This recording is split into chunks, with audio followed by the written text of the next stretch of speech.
Au nom du Père, du Fils et du Saint-Esprit. Amen. Mes très chers frères et sœurs, nous célébrons avec une légère anticipation, à la veille au soir, la fête du Saint Rédempteur, qui, tous les ans, le 23 octobre, nous rappelle deux faits. Premièrement, la création de la société du très saint Rédempteur, donc les pères rédemptoristes, par saint Alphonse de Liguori au XVIIe siècle, mais aussi l'Église a voulu par cette fête nous rappeler ce grand et profond mystère, sans doute avec la Sainte Trinité, un des plus compliqués théologiquement, la rédemption. Nous célébrons le Christ, vrai Dieu, vrai homme, venu sur la terre, non pas juste, j'allais dire, pour parader, ou pour prendre quelques renseignements sur notre monde, en se disant, tiens, mon père a créé cela il y a quelques milliers d'années, je vais aller voir un petit peu comment ça fonctionne. Cela serait une absurdité totale, et cela serait, j'allais dire, donner du grain à moudre à ceux qui, depuis des millénaires, contestent la toute-puissance, l'omniscience de Dieu, mais aussi ceux qui, depuis 2000 ans, s'adonnent à dire que le Christ est un bonhomme un peu mieux que les autres, on va dire, qui est passé par là. Non. L'œuvre de rédemption est bien plus grande, bien plus profonde, bien plus puissante, qui, comme nous le dit saint Paul, est ancrée dans le plan de Dieu depuis la création du monde. Alors oui, on pourrait se dire, mais alors à quoi ça sert qu'il ait envoyé des prophètes pour prévenir l'humanité? À quoi ça sert qu'il ait voulu corriger l'humanité pendant 5-6 000 ans? Tout simplement parce que le Seigneur est un Père, et que même si, dans le plan divin, il n'était pas encore le moment de révéler à l'humanité son Fils, il n'allait quand même pas les laisser, j'allais dire, s'égarer comme cela, partir dans tous les sens, faire n'importe quoi.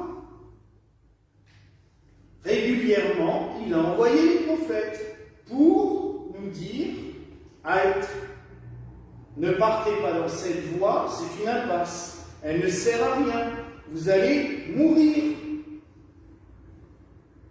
D'un autre côté, il dit aussi à plusieurs, je vais vous envoyer un sauveur.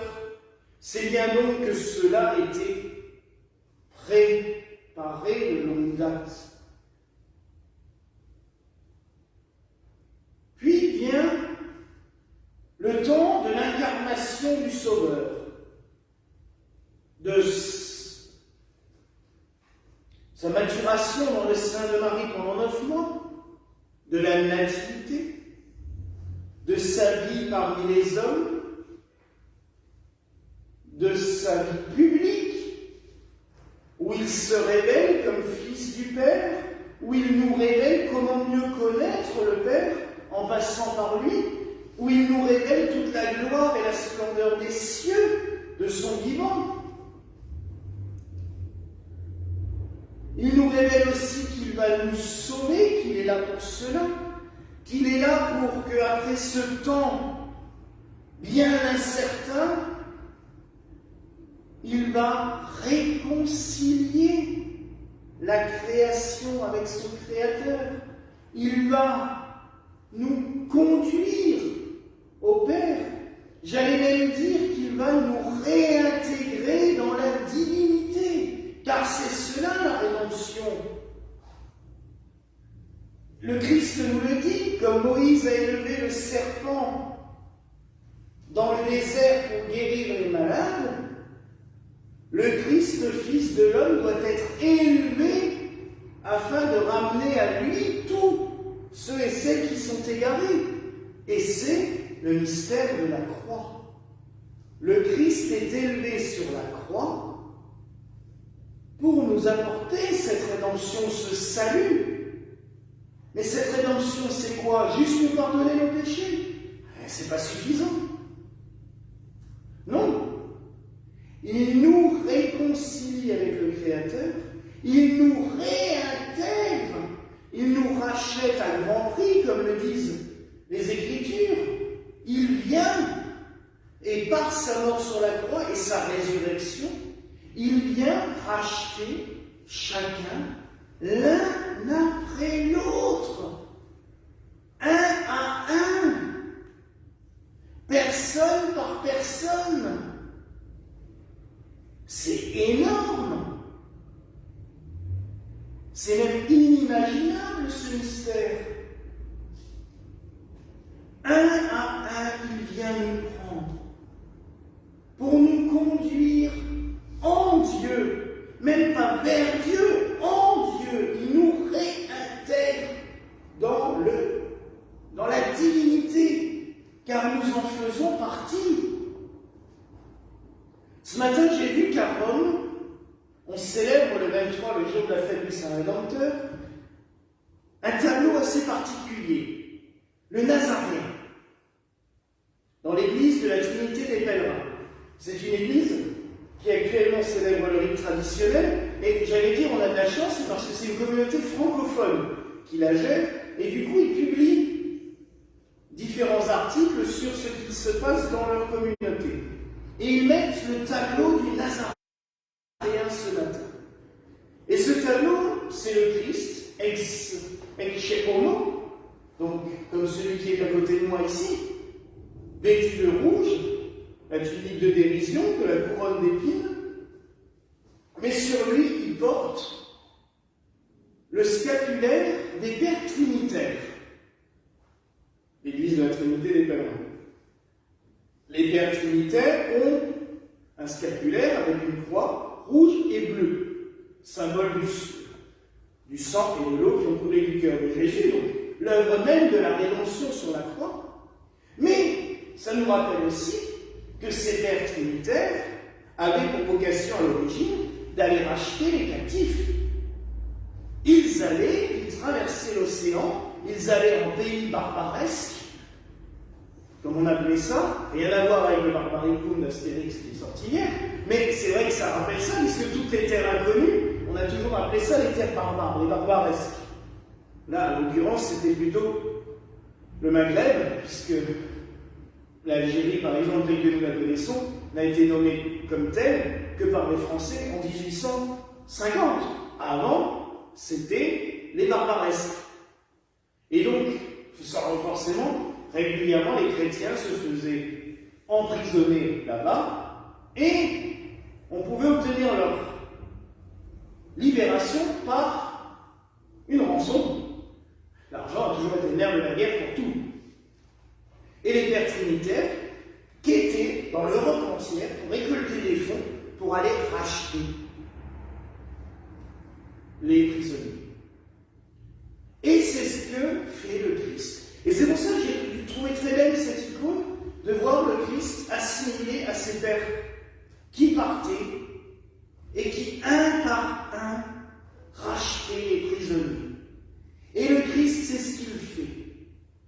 Son œuvre de rédemption, elle est faite une fois pour toutes sur la croix, mais j'allais dire que depuis 2000 ans, un à un, il vient nous chercher. Vous avez aussi cette belle image dans le temps du Christ qui frappait à la porte.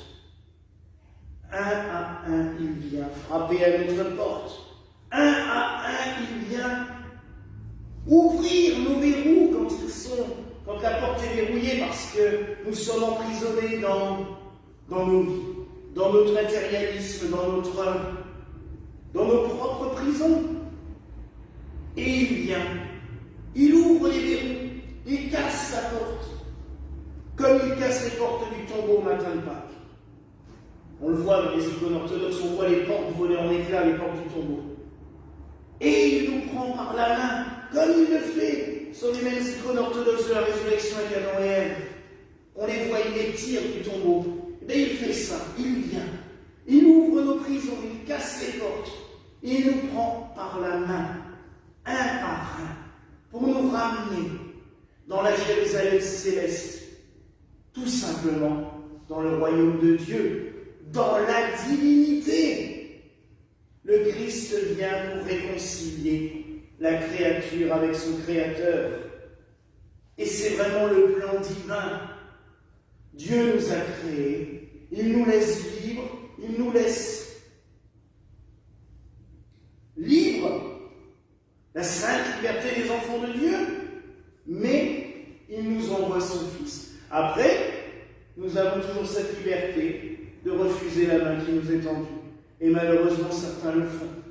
Et c'est ce que dit l'Évangile. Eux sont déjà jugés d'avance. Si tu ne veux pas prendre la main du Christ, comment veux-tu être aidé? Et c'est vrai. Mais à tous ceux et celles qui acceptent de prendre sa main, il nous conduit au Père, c'est-à-dire en Dieu. Et il nous réconcilie l'un après l'autre. Alors mes frères et sœurs, laissons-nous réconcilier par le Christ. Laissons-nous prendre dans cette œuvre de rédemption. Prenons la main que le Christ nous tend et laissons-nous conduire par lui. Voilà la grâce que je nous souhaite en ce soir au nom du Père, du Fils et du Saint-Esprit. Amen. Et que la paix du Seigneur soit toujours avec vous. Et avec ton esprit.